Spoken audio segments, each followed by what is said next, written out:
Today I'm going to do something a little bit rogue. As a woodworker, I've always been told that time is important. Always take your time, always be patient. Today I'm going to break all those rules and build myself a ukulele. Because England is very bank holiday happy at the moment, and I was having none of it at the time, I'm due about 4 days holiday. I wanted to see how much my work would suffer as a result of rushing. So I filmed the entire thing, and here it is. When I'm doing certain niche things, I'll hop in on a voiceover and tell you what's going on. Mute it if you hate a British accent. Enjoy!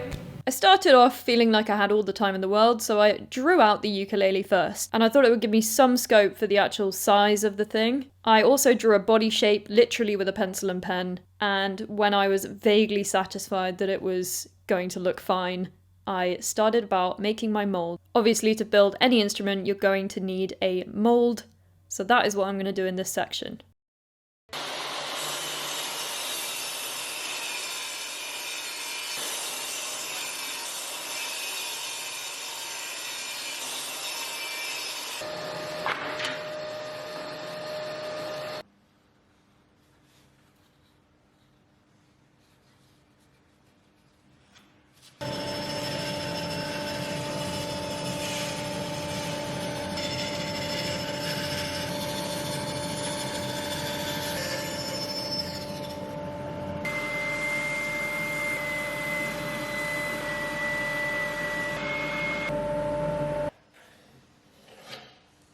When the mold was done, I started thinking about the timber that I was going to use.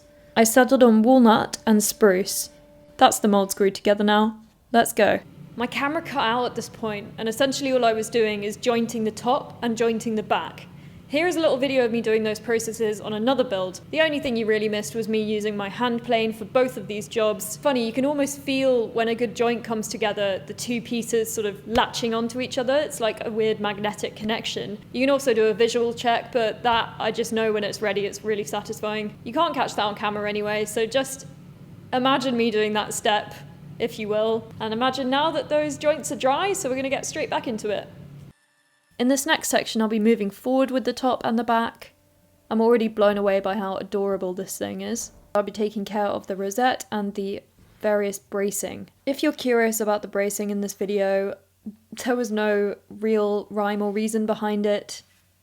I did ladder bracing for the back like I usually do, and for the top I just looked online and I found some really simple ideas that I sort of modified to my own curiosity. The top and the back radiuses are 40 foot and 15 foot respectively, again the same as my guitars. For the rosette I used a nice bit of koa as a nod to the instrument's Hawaiian heritage. I had to do a couple of outfit changes during this day because it was 5,000 degrees outside, so I had to put my floaty trousers on.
I think, honestly, by this point I was noticing that just good work habits were slipping a bit because I was very conscious of time. Like maybe not sharpening my plane as much as I should and things like that, which is not great, but I wonder if I'll be able to keep the quality of work up at the same time.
Next thing was to bend the sides. So again, I've got the mold to help me as a guide for what the shape looks like. And for this next part, I decided to leave the sound on so you can hear exactly what the wood sounds like when it's bending. You'll also get a sense for how quickly this walnut wants to move. It's a really extraordinary wood in that it really does want to bend, unlike a lot of other guitar making woods. So this was a total delight to bend, and you'll see it happen. It almost relaxes into the heat and bends around the iron in a really beautiful, tactile way.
I hope you enjoyed that. It was very peaceful for me to do. Next up, we were on to assembling the structure of the body. I don't think I left sound on for this, so I'm going to pop some nice music on. And this is the part where the head blocks and tail blocks get introduced, and I make the kerfings for the linings.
time for the back brace carving.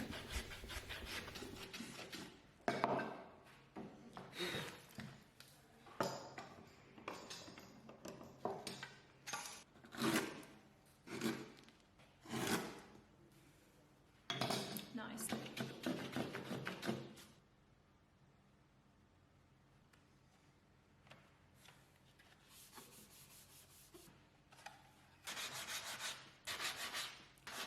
So I fitted the top and the back, and then I actually glued them with clamps at the same time. That's because I'm not going to be voicing this instrument, and usually I do have a clamping coil, don't worry, but I didn't have time to make one. And I was hoping the small surface area would be fine and that the clamps wouldn't make too much of a mark. Obviously I wouldn't be doing this with the guitar, but there we go. And next it was time for trimming the top and the back, and then cutting the binding channels. Now can we just all appreciate the in tune router wailing solo in this next part?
At this point of the build I was really struggling because I didn't want to use a whole new neck blank because it's valuable stock and this is just a whimsical project. So I found an old neck that I actually thicknessed the headstock too thin on to use for a guitar neck. There was a client who wanted veneers either side and then changed their mind, so essentially it was too skinny to use and I had to make a new one, which was perfect because it already had its scarf joint in. And again, here's a little bit of footage of me doing that process at another time so you can see the context of what's actually gone into it before. Scarf joint is a really good opportunity to get back to basics in woodworking and just focus on a really sharp plane, a really nice flat surface that was going to provide that perfect glue joint for the most important part of the headstock, which is the break angle. If that joint isn't perfect, then you're just going to run into loads of trouble down the line with snapped headstocks and that kind of jazz. Gibson, excuse me. With that in mind, let's get back to it.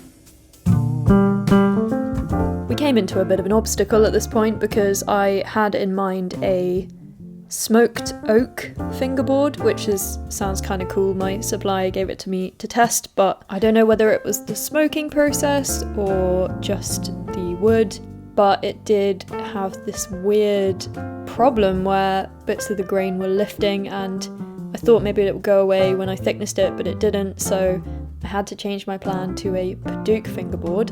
Annoyingly, I'd sawed all the frets already, so that set me back fairly significantly time-wise. At least I didn't have to mark them all out again, I just transferred them over. The reason I chose Paduk is because I had it as an offcut, and there was enough to make a bridge out of it as well in matching timber. The next thing you'll see me do after this is cut the mortise and tenon joints, and then inlay the end graft. We're getting close!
This is also me explaining how I'm going to bolt the neck in. I'm just going to use one bolt and fit it into the tenon just to provide a bit of extra strength. I should have done a dovetail neck joint, but life's too short.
And now, my little honey badgers, it's time for a homemade spray finish. Now, a little tip here, because nothing I'm about to do is professional, but this is actually quite a good one.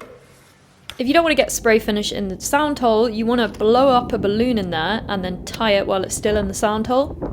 Got that from my mentors at Turnstone Guitars. Shout out to Rosie and Carl. You also might notice the lack of PPE during this video, in terms of dust extraction and outdoor spray booth extraction. Keep your wigs on, because I've temporarily dismantled the system, because I am getting it properly wired up around the workshop, beautiful. So yeah, for this project I didn't have great extraction, but I did have a hoover, so it's okay. Next up, it's time for some frets and some finishing touches.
And it was at this moment that I realised it didn't sound good, my dudes. Didn't sound good. I posted about the ukulele I built on Instagram and I got a load of messages being like, all ukuleles sound terrible. So I'm not too sad that I don't love the sound of it. It hasn't got enough surface area to actually vibrate properly, in my opinion. In my head, that makes sense. But it's cute and it was fun. And when I get an apprentice in next January, whenever she's coming, I'm going to give it to her as a sort of training instrument. We're going to probably rip a bunch of stuff out of it and use it as a little practice guitar.